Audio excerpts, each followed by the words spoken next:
নারায়ণগঞ্জের সিদ্ধিরগঞ্জে আউলাবন এলাকায় নিরীহ মানুষদের মারধর ও নারী দিয়ে ব্ল্যাকমেলিং করে যুবকের মামলা দিয়ে হয়রানি করার প্রতিবাদে আসলামকে গ্রেফতার ও সুষ্ঠু তদন্তের দাবিতে মানববন্ধন ও বিক্ষোভ করেছে ভুক্তভোগী ও এলাকাবাসীরা।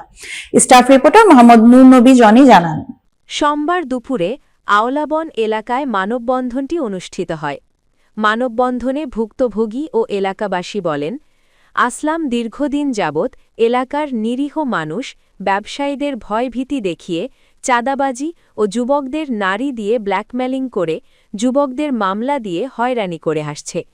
এ সময় তারা প্রশাসনের কাছে সুষ্ঠু তদন্ত ও আসলামকে দ্রুত গ্রেফতারের দাবি জানান।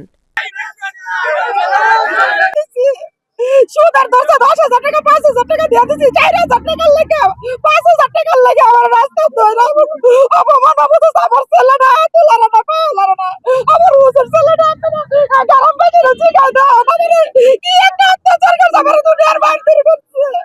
এই সমাজের ভিতরে আমরা শান্তিপূর্ণ বসবাস করতে চাই, এই লোক আমরা এলাকা চাই না, এলাকাতে করতে চাই। আরো ইয়াং অনেক ছেলেদেরকে এমন অফার করে, তো ওনাদের মূল ব্যবসাটা কি এটা আমরা চাই যে বলতে চাই এটা সুষ্ঠুভাবে তদন্ত করে যে ওনাদের আসলে ব্যবসায়ী ওনারা এত টাকা পয়সা এত বাড়ি গাড়ি প্রতিজ্ঞা করলো, আর এমন ইয়াং ইয়াং ছেলেদেরকে যে এমন আর হয়রানি না করতে হয়, যে এমন কিছু হইলে এমন হয়রানি করবো, মামলা দিব আর এলাকাতে প্রলাপিত করে এমন ঝামেলা করবো, এগুলো ঠিক না।